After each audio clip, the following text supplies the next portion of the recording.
बहादुर inspector Dhruvlal Yadav पूरी दुनिया में मनवाया था यूपी पुलिस का लोहा। कैसे किए थे आतंकवादियों के मंसूबे नाकाम। खुद की जान देकर बचाए थे 4 विदेशी नागरिक। जांबाज ध्रुवलाल यादव और सिपाही राजेश यादव की बहादुरी की पूरी कहानी हम बताएंगे युग करवट पर 1 नवंबर 2021 को। साहिबाबाद थाना प्रभारी की बेमिसाल कहानी, बहादुर इंस्पेक्टर ध्रुवलाल यादव। देखते रहिए युग करवट यूट्यूब चैनल।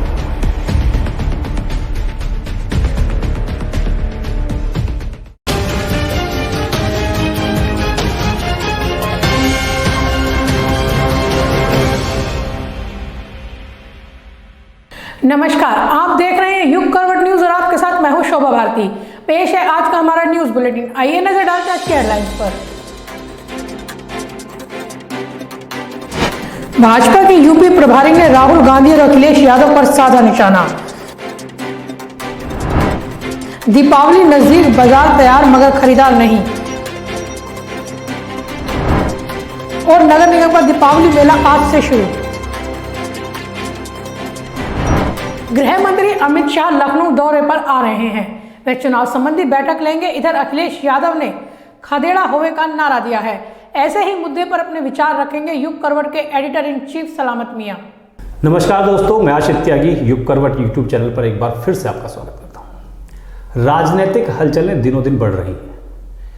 कल लखनऊ में गृह मंत्री अमित शाह पहुंच रहे हैं, जो संगठन की और दूसरी मीटिंग लेंगे, लेकिन सारी मीटिंग जो है चुनाव को लेकर। सपा अध्यक्ष अखिलेश यादव ने एक नया नारा दिया है, यूपी में खदेड़ा होवे। ऐसे ही और कुछ मुद्दों पर हम बातचीत करेंगे हमारे युग करवट के एडिटर इन चीफ सलामत मियां जी के साथ। सलामत जी, सबसे पहले आपका स्वागत है। बहुत बहुत शुक्रिया। बंगाल चुनाव में एक नारा बहुत गूंजा, खेला होवे। अखिलेश ने यूपी में कह दिया खदेड़ा होगा। क्या मतलब है इन सब बातों का? जाहिर है कि चुनाव में जिस तरह की तस्वीरें वेस्ट बंगाल में आई हैं और फिर उत्तर प्रदेश में आई हैं, तो वहाँ तो खेला हो ही गया, तो जोश तो है ही। और जिन्होंने खेला किया, मुझे लगता है कि ममता बनर्जी भी शायद जो है अखिलेश जी के साथ आएंगी। और जहाँ तक मुझे जानकारी मिली है कि वो उनके साथ मंच भी साझा करेंगी जी। तो इसलिए वहाँ खेला हुआ, इसलिए खदेड़ा का यहाँ पे जो है नाम दिया है। इसलिए देखिए, सबसे बात यह है कि ममता जी की साफ छवि तो है ही। वो अगर उनके साथ मंच साझा करेंगे तो उसका असर तो जाएगा, असर पड़ेगा इसका। तो इसलिए उन्होंने खदेड़ा का नाम दिया है। मतलब खदेड़ देंगे भाजपा को। हाँ, जाहिर है उनका कहना ही है। अब कितना खदेड़ पाएंगे नहीं तो समय बताएगा, बट उन्होंने तो दावा किया है। और अखिलेश जी की जिस तरह की रफ्तार चल रही है इस वक्त, तो उसका भी एक असर और संकेत लोगों को दिखाई दे रहा है कहीं ना कहीं। और जाहिर है कि जब किसी दल में भी आशीष जी जब चुनावी मौसम में ज्वाइनिंग होती है, तो लोग उसी हवाई उस पे जहाज़ में सफ़र करते हैं जिसको लगता है उनको मंजिल तक पहुंचाएगा। डूबते जहाज़ पे कोई वो नहीं करता कोई सफ़र। तो जितनी ज्वाइनिंग हो रही हैं, तो जाहिर है कि वो कहीं ना कहीं बड़ा संकेत है। और जो पॉलिटिकल लोग हैं, वो अगर उनको कहीं अपने आप को उनका भविष्य दिखाई दे रहा है, तो सपा में दिखाई दे रहा है। तो इसलिए जो अखिलेश जी का कॉन्फिडेंस है खदेड़ा, तो मुझे लगता है कहीं ना कहीं उसके पीछे भी अखिलेश का जो आक्रामक रुख है, जो इन्होंने एक अचानक से का आक्रामक रुख भाजपा के खिलाफ होना है, लगता है कि प्रभावित करेगा बदलाव को। देखिए, अखिलेश जी शालीनता में बहुत आक्रामक तो नहीं रहते वो, लेकिन हाँ, लेकिन उनके कभी कभी इस तरह की चीज़ें आ जाती हैं जब वो सामने आते हैं, कोई इश्यूज़ होते हैं तो। लेकिन अब उन्होंने देखिए, आज जब मुख्यमंत्री थे तब उन्हें लैपटॉप बांटे थे सब मेधावी को। आज जो मुख्यमंत्री नहीं हैं, उसके बाद भी उन्होंने परंपरा निभाते हुए आजमगढ़ में जो है वो बांटे हैं। तो एक अच्छी सोच के साथ वो आगे बढ़ रहे हैं। अब ये जनता तय करेगी उत्तर प्रदेश की कि उनको कैसा मुख्यमंत्री चाहिए है। 2017 में भी जिस तरह उन्होंने सरकार ने काम किया था, तो अखिलेश जी ने यही कहा कि हम गिनाने में रह गए और समझाने में रह गए। तो कहीं ना कहीं है चीज़ें। अच्छा, अमित शाह गृह मंत्री हमारे लखनऊ पहुंच रहे हैं। संगठन की कई मीटिंग है, कल उनके 4-5 मीटिंग बताई जा रही है कि आधा दर्जन करीब मीटिंग होगी। जाहिर है सारी मीटिंग विधानसभा चुनाव को ध्यान में रख के की जाएगी। क्या लगता है किस तरह से आप इस सबको देखेंगे? देखिए, तो अब पूरा माहौल चुनावी मोड में आ चुका है। और अगर देखा जाए तो बीजेपी और समाजवादी पार्टी चुनावी मोड में दिखाई दे रही है। बीजेपी ने तो अपनी बहुत तैयारियां बहुत डीपली तरीके से कर दी हैं। और जो जितनी सभाएं हुई हैं वो अभी बीच में माननीय प्रधानमंत्री भी आए थे, उन्होंने वो किया था। अब गृह मंत्री आ रहे हैं, गृह मंत्री यहाँ 2 दिन रहेंगे पूरा, और संगठन की नींव उसकी नस्ब भी देखेंगे, पार्टी का क्या हाल है वो भी देखेंगे, और कई चीज़ों पे उनकी चर्चा होना है। जो यूपी के प्रभारी हैं धर्मेंद्र प्रधान जी, वो पहले से पहुँच चुके हैं। मुझे लगता है आशीष जी इस बार जो है भारतीय जनता पार्टी युवाओं के साथ बहुत आगे बढ़ना चाहती है, युवा मोर्चा को बहुत आगे रख रही है वो। और उत्तर प्रदेश के 14 महानगरों में बड़ा सम्मेलन भी होने जा रहा है युवा मोर्चा का। और बीजेपी जो है इस समय मुझे कोरोना को भी चुनावी मुद्दा बनाएगी। अब उनका ये कहना है कि जब 2020 अप्रैल में जहाँ पीपी किट नहीं बनती थी, आज 2021 अक्टूबर तक वैक्सीन बनाने 100 करोड़ टीका लगा लिया, तो ये बड़ी उपलब्धियां हैं।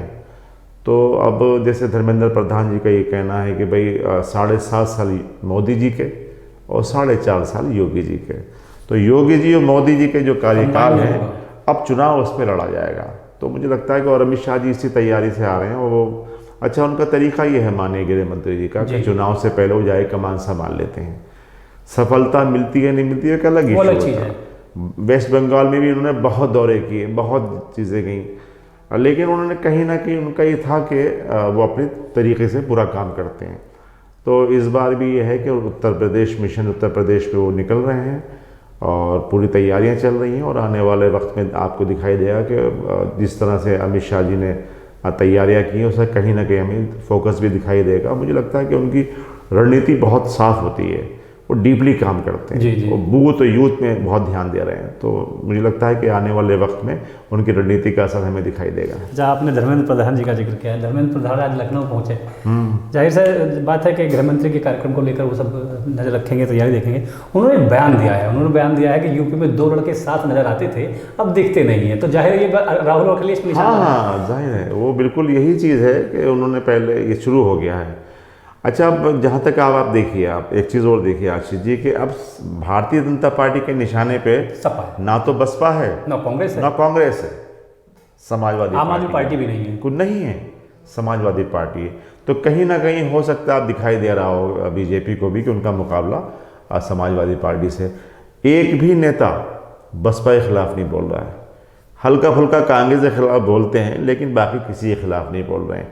तो जाहिर है 2 लड़कों वाली बात जो उन्होंने कही है वो पहले राहुल और उनको लेके थी, लेकिन उसका कितना असर रहा ये तो सबको पता है।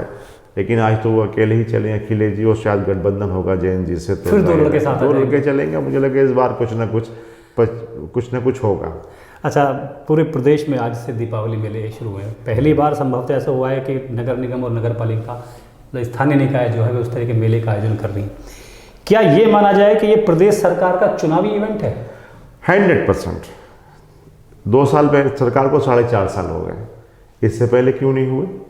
हमने मान ली चलिए कोरोना था 2 साल, निकाल दो, 2 साल तो थे जब सरकार बनी थी, जोश था, खूब खरोश था, उस समय क्यों नहीं हुए?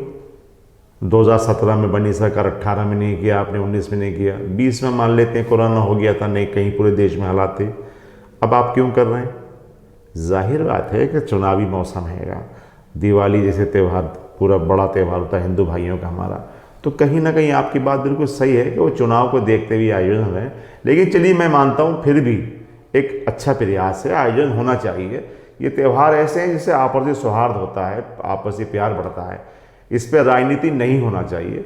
और अच्छी बात है ये त्यौहार मना रहे हैं और सरकार की तरफ से हो रहे हैं, तो इसको खूब मिलकर एंजॉय करना चाहिए। अच्छा, दीपावली आ रही है और चुनावी माहौल है, तो आप भी जानते हैं मौसम माहौल बिगाड़ने की कोशिश होती है, तो दीपावली पे आप गाजियाबाद के अपने क्षेत्र के लोगों के लिए क्या करना चाहेंगे? नहीं, देखिए कोई भी त्यौहार जो है वो एक आपसी सौहार्द का संदेश देता है। कोई भी त्यौहार हो, किसी के भी धर्म का त्यौहार हो, उसमें जो है आपसी सौहार्द का रहता है। और दीपावली है, होली है, ये ऐसे त्यौहार हैं जहाँ पे लगता ही नहीं है कौन किस में। ईद है जैसे गले मिलते हैं तो लगता नहीं है कौन हिंदू है कौन मुसलमान है। होली का रंग होता है तो लगता नहीं है चेहरे पर संग कैसे होता है। ये तो अब देखिए कि हम देख रहे हैं कुछ सालों से इस तरह से चीज़ें हो जाती हैं कि जब कोई त्यौहार आता है तो पीस कमेटीज़ की मीटिंग्स होती हैं, दोनों समुदाय को बुलाया कहता है भाई क्या आप, अरे ये तो कोई बात है, आप कुछ मत करिए, और अरे क्या हम कहाँ जा रहे हैं। ये सबसे बड़ी चीज़ है। त्यौहार तो सभी के हैं, दिवाली का त्यौहार इतना प्यारा है कि सबके घर सजते हैं। ऐसा त्यौहार है कि गरीब की अगर झुग्गी में भी दिया जल रहा होगा तो महल में भी जल रहा होगा। तो ये तो दिवाली का त्यौहार है, रोशनी का त्यौहार है, सभी के जीवन में बहुत अच्छी रोशनी आए, यही हमें सबका कल्पना करना चाहिए। बहुत बहुत धन्यवाद सर। Thank you. दोस्तों, दीपावली का त्यौहार है, एक हफ्ते बाद दीपावली है। आप सभी से ये अपील है कि अपने आसपास साफ सफाई रखें, सुरक्षित रहें, अच्छा माहौल बनाएं, अच्छे तरीके से त्यौहार बनाएं। आप लोगों का बहुत बहुत धन्यवाद। युग करवट चैनल देखते रहिए, लाइक करते रहिए, कमेंट करके हमें अपना विचार हमें पहुंचाते रहिए। बहुत बहुत धन्यवाद। नमस्कार। Thank you. नमस्कार। गृह मंत्री अमित शाह लखनऊ पहुंच रहे हैं। उनसे पहले प्रभारी धर्मेंद्र प्रधान वहां पहुंचे हैं। लखनऊ में धर्मेंद्र प्रधान ने राहुल और अखिलेश यादव को निशाने पर लिया। उन्होंने कहा कि साथ घूमने वाले दो लड़के अब अलग हो चुके हैं। भाजपा के उत्तर प्रदेश प्रभारी धर्मेंद्र प्रधान ने राहुल गांधी और अखिलेश यादव पर निशाना साधा है। पिछले लोकसभा चुनाव में कांग्रेस और सपा का गठबंधन था। राहुल और अखिलेश दोनों प्रचार में साथ घूमते थे। इसी को लेकर धर्मेंद्र प्रधान ने बयान जारी किया है। प्रधान ने कहा, यूपी में दो लड़के एक साथ घूमा करते थे जो आजकल अलग अलग नजर आ रहे हैं। ये यूपी की दो लड़कों की जोड़ी खूब जम रहा था, आज कहाँ गया? और दूसरे लड़के घूम रहे हैं कि हम दोबारा आएंगे। क्या करेंगे दोबारा आके? फिर आपकी चाचा जी बनेंगे, फिर आपकी चाचा जी के बेटे बनेंगे, फिर आपकी धर्मपत्नी बनेगी, आपकी खानदान से बाहर जाएगी क्या? और हमारे योगी की तो आगे ना पीछे कोई नहीं है, मोदी जी की ना कोई है। कोई है तो भारत की 130 करोड़ लोग हैं, कोई योगी जी के साथ है तो उत्तर प्रदेश की एक एक जनता के लिए सेवा की समर्पण है। दीपावली नजदीक है, बाजार भी सज चुके हैं। बाजारों में भीड़ भी बहुत है, मगर दुकानदार खाली बैठे हुए हैं क्योंकि बाजार में खरीदार नहीं है, जिससे दुकानदार निराश हैं। दीपावली महज सप्ताह भर दूर है। लोग दीपावली की तैयारी में जुट गए हैं। 2 लॉकडाउन बीतने के बाद बाजार खुले हैं। दुकानदारों को उम्मीद थी कि दीपावली उनके व्यापार में बढ़ोतरी लेकर आएगी। बाजार पूरी तरह से तैयार भी हो गए। तरह तरह के सजावटी सामान बाजार में मौजूद हैं। बाजार में भीड़ भी बहुत है, मगर ग्राहक नहीं है। दुकानदारों का कहना है कि बाजार में भीड़ तो है, लेकिन खरीदार नहीं है। बिक्री नहीं के बराबर हो रही है। इस टाइम दीपावली पे महीने का लास्ट होने की वजह से काम मंदा है। शहर के अंदर पूरा व्यापार चौपट है इस टाइम। अगर यही दीपावली 10 या 12 तारीख की पड़ती तो सभी व्यापारी फोर्स होते, अच्छा कार्य जाता सबका व्यापार। लॉकडाउन का असर पड़ा है त्योहार पे, कोरोना का? हाँ, लॉकडाउन का तो असर रहा। लॉकडाउन के तो काफ़ी फर्क पड़ा, जिससे कि लोगों को पैसा नहीं है तो उसकी वजह से मंदी का मार व्यापारियों को पड़ रहा है। दीपावली का भी ऐसे ही मंदा ही चल रहा है। ग्राहक कम है या कैसे? ग्राहक तो कम निकल रहा है। उम्मीद है कुछ ग्राहकों की आगे बढ़ सकते हैं? देखो अभी जैसे लॉकडाउन की वजह से तो लोग बागों को मतलब हाथ टाइट रहा है, तो इस वजह से उसकी वजह से वो कम निकल रहे हैं। कविनगर रामलीला मैदान में आज से दीपावली मेला शुरू हो रहा है। मेले का आयोजन नगर निगम ने किया है। उद्घाटन अवसर पर लेजर शो का भी इंतजाम किया गया है। शहर में पहली बार दीपावली मेले का आयोजन नगर निगम द्वारा किया जा रहा है। आज इसका विधिवत उद्घाटन हुआ। इस दौरान बड़ी संख्या में अधिकारी भी मौजूद रहेंगे। मेले का आयोजन नगर निगम कर रहा है और इसकी तैयारी पूरी कर ली गई है। कविनगर रामलीला मैदान में आयोजित होने वाले मेले को लेकर नगर निगम ने पूरी तैयारी की है। इस मेले में तकरीबन 250 से अधिक दुकानें लगाई जा रही हैं।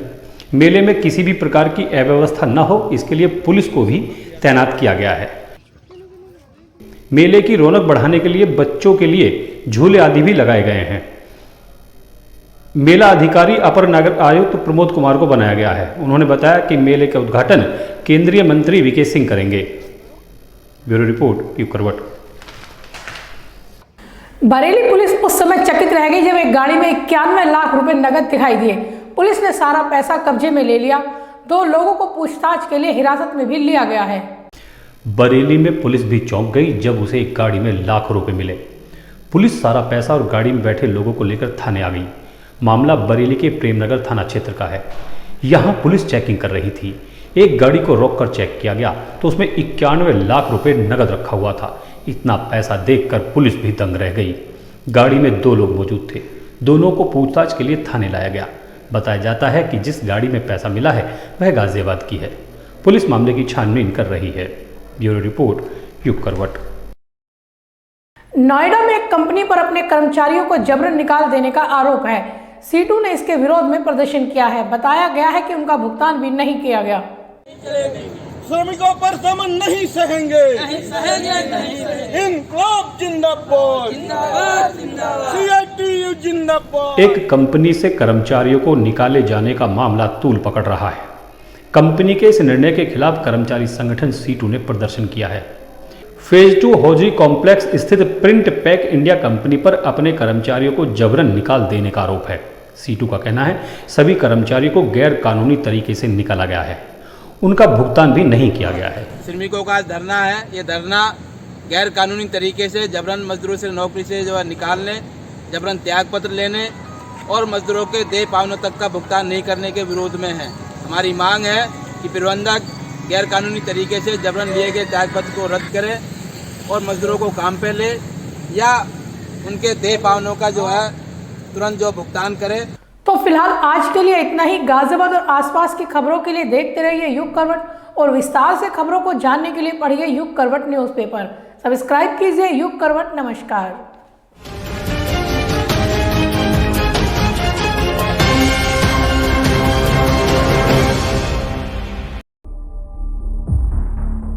बहादुर इंस्पेक्टर ध्रुवलाल यादव